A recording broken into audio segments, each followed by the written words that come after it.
তো গাইস আজকে আমি রামধনু 7 রঙের খাবার খাই। 7 রংটা কি কি রং আছে চলো দেখা যাক, খাওয়া যায়। রেনবো, বেনিয়াস ও কলা। চলো তাই তো প্রথমে চলে এলাম লা মিলে কেক শপ। এখানে এসে চোখ গেল একটা বেগুনি কালারের পেস্ট্রির দিকে। হাতের তুলে নিয়ে পেস্ট্রিটাকে চামচ দিয়ে কেটে চালান করলাম পেটে।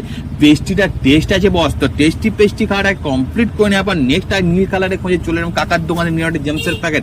জেমসের প্যাকেটটা কেটে দেখলাম ভাগ্যটা ভালো চললো, একটাই মাত্র নীল কালার বেরোলো। তো একটা দিয়ে কাজ চালালো তো আমার। নেক্সট আকাশ কালারের জন্য নিয়ে নিলাম একটা স্টিং এর বোতল। তো স্টিংটাই খেতে একদম পুরো কফ সিরাপের মতো লাগলাম, তোমরা চাইলে ট্রাই করে দেখতে পারো।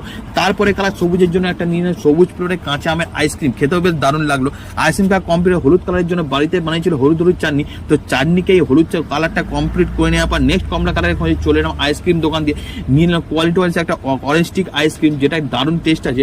তো অরেঞ্জ আইসক্রিমটা খাওয়া কমপ্লিট করে নেক্সট আর শেষ লাল কালারের জন্য নিয়েছিলাম একটা কিষান সস। তো কিষান সসকে আজকের মতো রেনবো 7 রংটা কমপ্লিট করে নেক্সট কি চ্যালেঞ্জ করো, কমেন্ট করো। ভালো লাগলে লাইক সাবস্ক্রাইব করতে পারো। বাই।